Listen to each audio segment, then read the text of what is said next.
तो उसके बाद वो लाख कोशिश कर ले, लेकिन उसकी टीम में लोग काम नहीं करेंगे।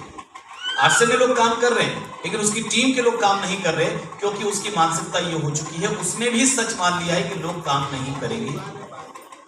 सब प्लीज मोबाइल से मत कीजिए। रात के 12 बजे वो बिजनेस का प्लान लेकर आए और उन्होंने बहुत एक्साइटमेंट के साथ, अभी हमारे यहाँ पुराने साथी हैं, अजय जी हैं, प्रवीण जी हैं, सब पुराने सीनियर लीडर्स हैं, तो ये जानते हैं अच्छी तरीके से कि पुराने समय में आरसीएम को ज्वाइन करने के लिए 3 जोड़ी कपड़े खरीदने पड़ते थे। अभी तो आपके पास ओपन चॉइस, आप कुछ भी खरीद लीजिए, बट उस समय 3 जोड़ी कपड़े का फिट होता था।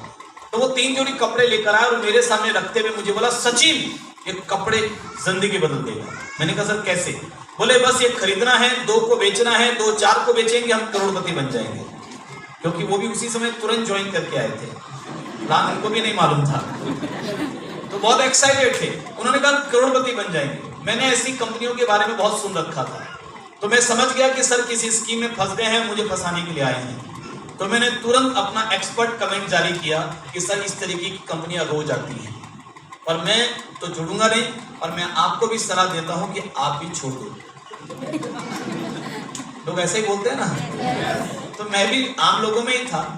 तो मैंने कहा सर ये नहीं चलेगा। अब उस समय मेरी जो एजुकेशन थी और मेरा जो बिजनेस था वो मेरे अपलाइन के से थोड़ा ज्यादा था, एजुकेशन थोड़ी ज्यादा थी, बिजनेस में मैं थोड़ा ज्यादा सफल था। तो वो मेरी सलाह पर बहुत भरोसा करते थे, बहुत विश्वास करते थे। तो उन्होंने बड़े मायूस होकर के पूछा, जो एक्साइटमेंट था वो पूरा का पूरा डाउन हो गया, और उन्होंने पूछा कि सचिन क्या तुझे वाकई लगता है ये नहीं चलेगा? मैंने कहा सर मैं इसे स्टाम्प पेपर पे लिखवा रहा हूं, ये नहीं चलेगा। अपन भी एक्साइटेड थे, जोश में थे कि सर नहीं चलेगा। तो वो निराश होकर चले गए। हमारे जो अपलाइन राजस्थान से छत्तीसगढ़ में बिजनेस बिल्ड करने के लिए आए थे, उनको ये मालूम पड़ा कि पीके देवांगन जो बहुत एक्साइटेड थे, सचिन अग्रवाल नाम के किसी प्राणी ने उनकी पूरी हवा निकाल दी है। तो वो सुबह उनके घर पहुंचे और 4 घंटे लगाकर वापस से डैमेज कंट्रोल किया। जहां पर हमने पिन मारकर पंचर किया था, वहां टेपिंग वेपिंग लगा के हवा भरी, वापस उनको एक्साइटेड किया। और उसी स्टेट ऑफ माइंड में पीके देवांगन जी ने मुझे फोन किया, बोले सचिन, बड़े प्यार से पूछा तू आरसीएम ज्वाइन करेगा कि नहीं करेगा? संबंध अच्छे थे तो उनका प्यार ऐसा ही था।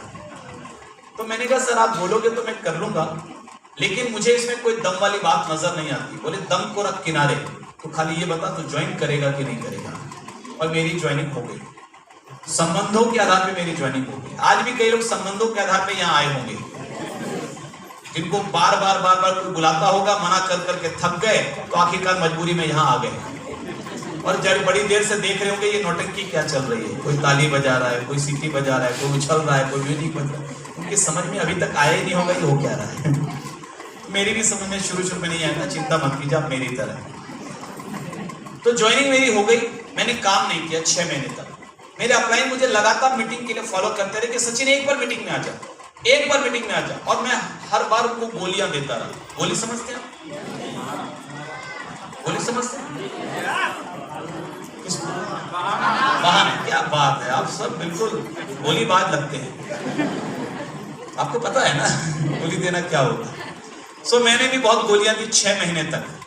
आखिरकार मैं थक गया कि अब और बहाने बचे ही नहीं, अब क्या बना, तो चलो एक बार चलते हैं, देख लेते हैं, फिर बोल देंगे अच्छा नहीं लगा। ये सोचकर मैं मीटिंग में आया। लेकिन जब मैं पहली बार मीटिंग में आया तो मुझे सबसे ज्यादा प्रॉब्लम हुई दरवाजे पर। जानते हैं क्यों? वहां 30 रुपए का चालान कट रहा था।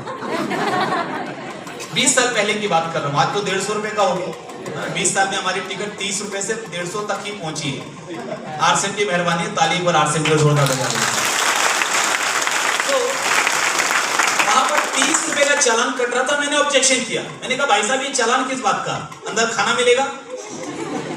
तो बोला भैया खाना वाना कुछ नहीं मिलेगा, कुर्सी तक मिलेगी, गारंटी नहीं है, अंदर घुसने की फीस है। तो मैंने कहा भैया कंपनियां विज्ञापन में करोड़ों रुपए खर्च करती है और आपकी कंपनी एक मीटिंग फ्री में नहीं करा सकती। अरे मैं अंदर जाऊंगा, मुझे समझ में आएगा, मैं आपका प्रोडक्ट खरीदूंगा, आपका धंधा होगा, आपका बिजनेस होगा, कंपनी का व्यापार आगे बढ़ेगा, तो क्या कंपनी मीटिंग फ्री में नहीं करा सकती? अच्छा मैंने कुछ गलत बोला? बिल्कुल ठीक था। मुझे समझाया गया कि साहब यही तो फर्क है बाहर की कंपनियों में और आरसीएम में। बाहर की कंपनियां विज्ञापन में करोड़ों रुपया खर्च करती है, आरसीएम विज्ञापन नहीं करती। ये प्रोडक्ट बना करके आपको दे देती है और आपको पार्टनर बना लेती है। उसके बाद का आगे का काम आपका है, मार्केटिंग करने का काम आपका है, और बीच का जो प्रॉफिट है वही कंपनी इनकम के रूप में आपको वापस बांट देती है। यही आरसीएम की इनकम। तो इस तरीके की मीटिंग कंपनी नहीं कराती। कंपनी मीटिंग में कंपनी कराती ही नहीं है मीटिंग। ये तो हम लोग एक दूसरे के व्यापार को बढ़ाने के लिए, एजुकेट करने के लिए इस तरीके की मीटिंग अरेंज करते हैं। और जो खर्चा होता है टिकटॉक